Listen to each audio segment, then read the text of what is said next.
Hello, welcome back to the channel. मला माहिती आहे, मला बघून तुम्हाला असा प्रश्न पडला असेल की हिने साडी का नेसली आहे आज वगैरे. तर आज असा विषय आहे की आमच्या गावचा उरूस आहे, म्हणजे गावची जत्रा आहे.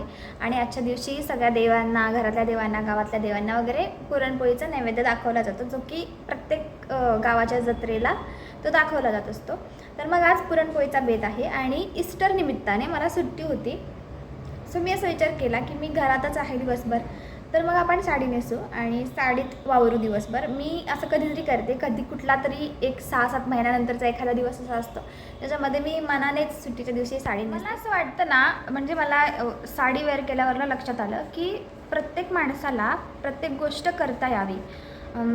तिने प्रत्येक गोष्टीचा अनुभव घेतला पाहिजे. मी माझ्या पिढीबद्दल बोलेन, म्हणजे माझी पिढी जी काय आमची पिढी आहे, पिढीमध्ये जी माणसं आहे त्यांच्याबद्दल असं बोललं जातं, किंवा जी येणारी पिढी आहे त्यांच्याबद्दल पण असं बोललं जातं की हे मॉडर्न लोक आहेत, यांना हे ॲडव्हान्स आहेत, यांना म्हणजे ऐकून न घेणारे वगैरे आहेत. तर मग मला असं वाटतं की ह्या पिढीने दोन्ही गोष्टी करा. म्हणजे जर तुम्ही मॉडर्निझमकडे वळताय तर तुम्हाला ट्रेडिशनल गोष्टी काय आहेत हे माहिती पाहिजे, हे तुम्ही अनुभवलं पाहिजे. तुम्ही जर बाहेर जाऊन पार्टी करताय आणि पबमध्ये वगैरे फिरताय तर तुम्हाला मंदिरं पण माहिती पाहिजेत. प्रत्येक देवाचं महत्त्व काय आहे, किंवा प्रत्येक देव कोण आहे, त्याची स्टोरी काय आहे, प्रत्येक सणाचं महत्त्व काय आहे, ते सण का केले जातात वगैरे, ह्या गोष्टी पण माहिती असाव्यात. आणि ह्या गोष्टी, सण वगैरे साजरे करणं हे मनाभावाने, भक्तीने साजरे करावेत, जसं तुम्ही पार्टीमध्ये एन्जॉय करता. जर तुम्ही मॉडर्न कपडे वगैरे घालताय त्याच्यामध्ये वाईट काहीच नाही आहे. जर तुम्ही मॉडर्न कपडे वगैरे घालताय तर तुम्हाला ट्रेडिशनल वेअर पण तेवढंच आवडीने तुम्ही घातले पाहिजे, जे की साडी वगैरे आहे. ह्या गोष्टी सायन्सवरती विश्वास ठेवतात, सायन्सवरती आपण मानतो सायन्सला, तर मग स्पिरिच्युअलिटी जे आहे त्याच्यावरती पण विश्वास ठेवा. म्हणजे मला इन शॉर्ट म्हणायचं आहे की आपल्या पिढीने, ज्या पिढीला असं म्हटलं जातं की उद्धट वगैरे आहे, तर त्या पिढीने सगळं त्याला करता यावं. ज्या आधी गोष्टी होत होत्या त्या पण, आणि आत्ता गोष्टी ज्या चालल्या आहेत त्या पण, सगळ्या गोष्टी करता याव्या असं मला वाटतं. आणि मी पण तोच प्रयत्न करते. हो, सगळं लागेल. मी काय करते ना, प्युअर मैदा किंवा प्युअर गहू न यूज करता मिक्स पिठाच्या पुरणपोळ्या बनवते. गहू आणि मैदा, असं मैदा 20% वगैरे मैदा असतो आणि बाकीचं उरलेलं गव्हाचं पीठ असं मी यूज करून ते बनवते. याच्यामध्ये थोडंसं मी मीठ टाकलं आहे, थोडंसं तेल टाकलं आहे आणि थोडं पाणी टाकून व्यवस्थित मळून घेतलं. जसं आपण चपातीला मळतो ना पीठ, त्याच पद्धतीने मी ते मळलं आहे. आणि मळून झाल्यानंतर एका ओल्या कपड्यामध्ये ते ठेवायचं आणि त्याच्यामध्ये पाणी टाकून भिजत ठेवायचं. याने काय होतं ना, पीठ छान मऊसूत होतं आणि फुटत पण नाही पुरणपोळ्या, आणि मऊ पण राहतात दुसऱ्या-तिसऱ्या दिवशीपर्यंत अगदी. त्यामुळे मी ही पद्धत वापरते. मी हे सेकंड टाईम वापरते आणि व्यवस्थित होतात पुरणपोळ्या, छान होतात मऊसूत. नेक्स्ट मी इथे आमटीची तयारी करते, कटाच्या आमटीची. त्याच्यासाठी मी एक छोटासा कांदा आणि थोडंसं खोबरं असं डायरेक्टली फ्लेमवर भाजून घेतलं आहे. त्याने काय होतं ना, एक खरपूसपणा, एक स्मेल येतो आमटीला आणि टेस्ट पण छान येते. डाळ मी ऑलरेडी शिजत टाकलेली होती, त्याच्यामध्ये थोडंसं मीठ आणि तूप असं मी टाकून शिजून घेतलं होतं. डाळ व्यवस्थित छान शिजली गेली पाहिजे, नंतर वाटायला त्रास होतो, हे लक्षात ठेवायचं. आणि ती गाळून घेतली मी. आमटीची जी वरचं कट आहे तो मी सेपरेट काढून ठेवला आणि बाकी नंतर मग पुरण करण्याची तयारी केली. कटाची आमटी आमच्या घरात सगळ्यांनाच भरपूर जास्त आवडते आणि त्यामुळेच ती थोडीशी एक्स्ट्रा बनली जाते ज्यावेळी पण बनते. आणि मग ती एका टाईमची 2-3 टाईमला खाल्ली जाते, पिली पण जाते, एवढी ती फार आवडते सगळ्यांना. म्हणून मग मी थोडीशी क्वांटिटी जास्तच बनवली होती इथे. डाळ व्यवस्थित त्याच्यामध्ये गूळ टाकायचा आणि व्यवस्थित शिजून घ्यायचं, म्हणजे कन्सिस्टन्सी जी आहे पुरणाची ती जास्त पातळ पण नाही पाहिजे आणि जास्त सुकं पण नाही पाहिजे, असं बनवून घ्यायचं. मी इथे अर्धा किलोच्या डाळीचे पुरणपोळे बनवणार होते, त्यामुळे मी अर्धा किलोपेक्षा थोडंसं जास्त एवढं गूळ मी वापरलं इथे. तेवढं गोड मी बनवलं होतं यावेळेस आणि परफेक्ट गोड होतं ते. गूळ टाकल्यानंतर जास्त वेळ तसंच नाही ठेवायचं डाळीला, सारखं हलवत राहायचं, सारखं ढवळत राहायचं त्याला, नाही तर ती खाली लागेल आणि खाली लागली, चिटकली की मग त्याचा टेस्ट किंवा फ्लेवर थोडासा कमी होतो. डाळीतलं पाणी किंवा डाळीतलं जे पातळपणा आहे तो कमी होत आल्यानंतर त्याच्यामध्ये मी सुंठ पावडर टाकली आणि वेलची पावडर, याच्यामध्ये तुम्ही जायफळ पण टाकू शकता. माझ्याकडे ते सध्या नव्हतं अवेलेबल म्हणून मी ते नाही टाकलं. तर दोन्हीचं प्रमाण तुम्हाला जसं आवडतं, जास्त कमी, त्याचा फ्लेवर कसा हवा आहे त्याच्यानुसार तुम्ही ते टाकू शकता.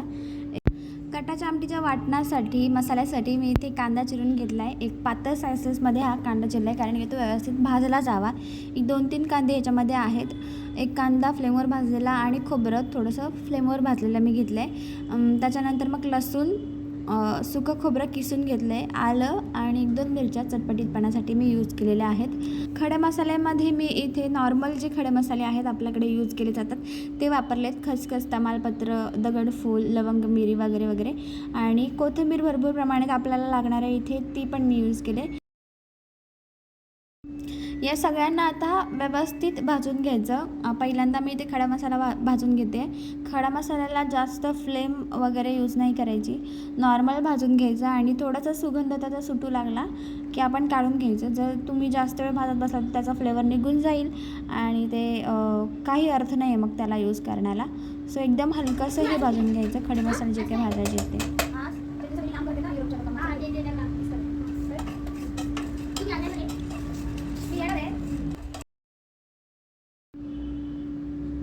खडा मसाला भाजून झाल्यानंतर मी लसूण, कांदा, मिरची, आलं हे सगळं पण भाजून घेतलं. भाजताना व्यवस्थित भाजून घ्यायचं, त्याला कच्चेपणा नाही ठेवायचा आणि तांबूस रंगापर्यंत, थोडंसं काळपट रंगापर्यंत असं भाजून घ्यायचं, जेणेकरून त्याचा फ्लेवर खूप छान येईल आणि टेस्ट छान येईल आमटीला. सगळं भाजून घेतल्यानंतर याला थोडंसं थंड होऊ द्यायचं रूम टेम्परेचरला. गरम गरम वाटायचं नाही कारण की त्याचा फ्लेवर खूप वेगळा येतो असं मला वाटतं. थंड झाल्यावरती वेगळा येतो आणि जर तुम्ही गरम गरम त्याला लगेचच मिक्सरला ग्राइंड करायचं असाल तर त्याचा पण फ्लेवर थोडासा वेगळा येतो असं मला वाटतं. आमटीमध्ये मसाले मी खूप नॉर्मल वापरलेत. एक लाल तिखट, कांदा लसूण मसाला, हळद आणि धणे पावडर आणि थोडंसं माझ्याकडे काळा मसाला होता, काळं वाटण होतं तयार, ते मी थोडंसं टाकलं. तेल तापल्यानंतर त्याच्यामध्ये कांदा व्यवस्थित परतून घ्यायचा आणि त्याच्यानंतर मग भरपूर सारा कढीपत्ता टाकायचा. कढीपत्त्याचा फ्लेवर खूप छान येतो आमटीला. हे झाल्यानंतर मी गॅस बंद केला होता कारण की तेल जसं तुम्ही बघताय थोडंसं जास्त तापलं होतं आणि तसंच जर मी टाकले असते मसाले सगळे तर ते जळून गेले असते, म्हणून मी गॅस बंद केला आणि त्याच्यानंतर मसाले टाकले, मिक्स केलं व्यवस्थित आणि मग परत गॅस चालू करून थोडासा मसाला परत थोडासा शिजू देऊन त्याच्यामध्ये जे तयार केलेलं वाटण आहे ते सगळं टाकून दिलं आणि व्यवस्थित मिक्स केलं. वाटणाला तेल सुटेपर्यंत आपल्याला ह्याला मिक्स करून द्यायचं आहे आणि शिजू द्यायचं आहे व्यवस्थित.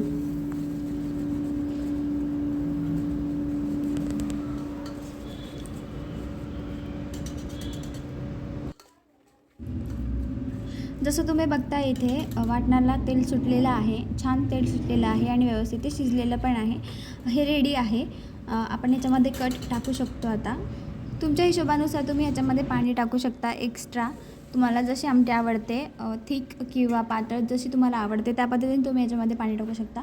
मला असं वाटतं की जास्त पातळ पण ही छान नाही लागत आणि जास्त गाढी पण छान नाही लागत. सो मी मीडियम ठेवते याची कन्सिस्टन्सी आणि त्या पद्धतीने तेवढं पाणी टाकते. पाणी टाकून झाल्यानंतर मग मीठ टाकलं आहे मी याच्यामध्ये आणि त्याला छान उकळ येऊ द्यायची.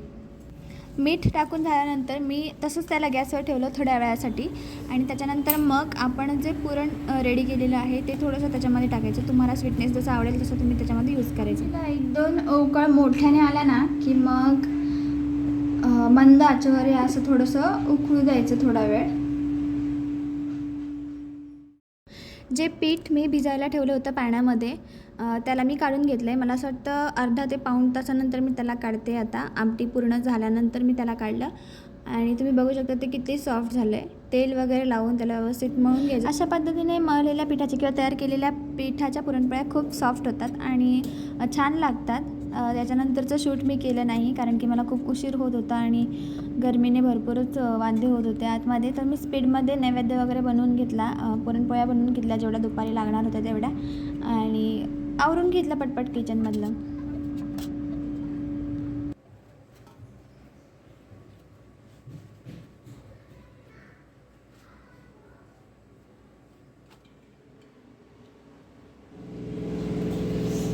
असं सेपरेट ताटच मी काढून ठेवले नैवेद्यासाठी कारण की आम्ही संध्याकाळी जाणार आहे मंदिरामध्ये नैवेद्य दाखवायला. मैं तो अब थक गई. स्वयंपाक तर सगळा झालेला आहे, 1 वाजला आहे. आता घरच्या देवांना नैवेद्य आणि नानांना नैवेद्य दाखवून जेवायला आम्ही मोकळे. उन्हाळ्याच्या दिवसामध्ये किचनमध्ये काम करणंच म्हणजे खूप डेंजर गोष्ट आहे आणि त्यात मी साडी नेसून काम केलं आहे. म्हणजे तर खूप थक गई हूँ मैं.